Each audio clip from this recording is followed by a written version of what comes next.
हाँ जी नमस्कार। आज हम बात करेंगे, हमारा टॉपिक रहेगा सेफ्टी कमेटी मीटिंग। क्या रहेगा, सीखना भाई? सेफ्टी कमेटी मीटिंग क्या होता है, ठीक है। सबसे पहला सेफ्टी कमेटी मीटिंग क्या होता है, purpose of safety committee meeting, मतलब सेफ्टी कमेटी मीटिंग का पर्पस क्या होता है, क्यों हम कराते हैं। और फिर नंबर ऑफ पार्टिसिपेंट, कौन कौन इसमें पार्टिसिपेंट मतलब कौन कौन की सेफ्टी कमेटी मीटिंग में भाग लेता है। फिर और बात करेंगे हम कि how to conduct safety committee meeting, ठीक है। बारी बारी से हम बात करेंगे इस पर। सबसे पहले देखिए, आपको बता दूं कि सेफ्टी कमेटी मीटिंग क्या होता है ना।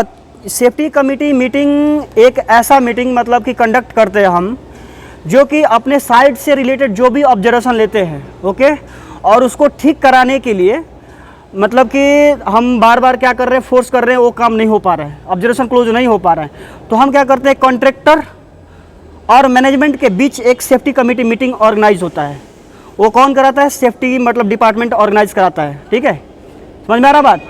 हाँ, मतलब कौन कौन होता है कि क्लाइंट और कॉन्ट्रैक्टर के बीच में, मतलब कि एक सेफ्टी कमेटी मीटिंग होता है, कमेटी मीटिंग होता है, जिसको हम सेफ्टी कमेटी मीटिंग बोलते हैं। उसमें क्या डिस्कशन होता है कि जैसे मान लो कि साइड पे हमारा कोई भी ऑब्जर्वेशन है, पार्टिकुलर ऑब्जर्वेशन, मान के चलो कि इलेक्ट्रिक डिपार्टमेंट का कोई है, प्रॉब्लम है, फॉल्ट है ना, या हाइट वर्क का है, या हॉट वर्क का है ना, प्रॉपर पीपीज का नहीं है, नहीं लोग पहन रहे हैं, तो क्या करते हैं कि जो है ना उसका हेड है, मतलब जैसे मान लो कि कॉन्ट्रैक्टर का कोई पीएम हो गया, प्रोजेक्ट मैनेजर हो गया, यहाँ उसका सुपरवाइजर हो गया, उसके साथ क्या करेंगे, और क्लाइंट के बीच एक मीटिंग होता है। क्लाइंट में कौन कौन रह सकता है, पीएम हो सकता है क्लाइंट में, है ना, और एचएससी हेड होगा, मैनेजर, है ना, एचएससी ऑफिसर भी हो सकेंगे। ये सारे लोग मिलके क्या करेंगे, मीटिंग करेंगे, ओके। और टॉपिक क्या रहेगा, टॉपिक रहेगा हमारा ऑब्जर्वेशन, ठीक है। और उसमें पार्टिकुलर टास्क दिया जाएगा कि इसको क्या करना है, हमें क्लोज करवाना है। समझ में आ रहा बात, है ना। अगर इसका डेफिनेशन का बात करें तो कह रहा है कि safety committee brings together workers और employ through regularly scheduled meeting. मतलब ये है कि इसमें और कौन कौन सा भाग ले सकते हैं लोग, जैसे मान लो ना कि फोरमैन भी भाग लेंगे, ओके, और आप वर्कर को भी इन्वॉल्व कर सकते हो। अगर ओपन एरिया में हो रहा है तो वर्कर को भी इन्वॉल्व कर सकते हो, उसको भी आप समझा सकते हो कि ये आप प्रॉब्लम क्रिएट कर रहे हैं, इनको आपको ठीक करना है। समझ में आ रहा है? इस तरह से ये सारी चीज़ें किसमें डिस्कशन होता है, सेफ्टी कमेटी मीटिंग में। क्लियर है? तो इसकी वो हम बोलते हैं सेफ्टी कमेटी मीटिंग। अब जो हमारा दूसरा था, ये तो हो गया दूसरा, purpose of safety committee meeting.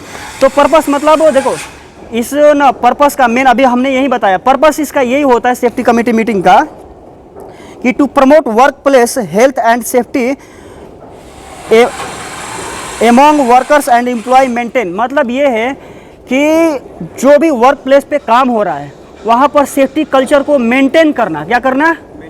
Safety committee meeting का मेन पर्पस होता है कि जो वर्क प्लेस पे हमारा मतलब सेफ्टी कल्चर डेवलप करना, ठीक है, कि वहाँ पर किस तरह से लोग सेफ रहे, किस तरह से हमारा इक्विपमेंट सेफ रहे, किस तरह से हमारा एरिया पूरा मेंटेन रहे, है ना। मतलब सेफ्टी को मेंटेन करने के लिए हम लोग ये सेफ्टी कमेटी मीटिंग ऑर्गेनाइज करते हैं। क्लियर है?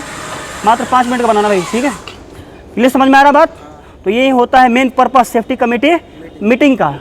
समझ में आ रही है? कितना मिनट का हुआ? 3 मिनट, ठीक है। तो अब हम बात कर लेते हैं, अगर पर्पस क्लियर समझ में आया ना, ठीक है। अब देखो, अब बात करेंगे नंबर ऑफ पार्टिसिपेंट्स, मतलब कि इसमें कौन कौन से लोग भाग लेते हैं, ठीक है।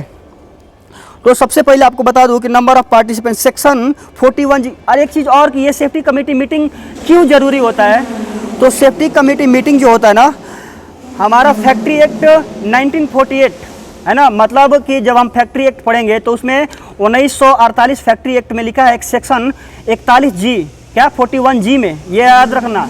क्यों, अगर कोई पूछ ले कि सेफ्टी कमेटी मीटिंग क्यों ऑर्गेनाइज करते हैं, तो according to factory act 1948 section 41G के तहत, ठीक है, ये उसमें लिखा हुआ है कि सेफ्टी कमेटी मीटिंग होना चाहिए हमारे वर्क प्लेस पे सेफ्टी कल्चर डेवलप करने के लिए। क्लियर है?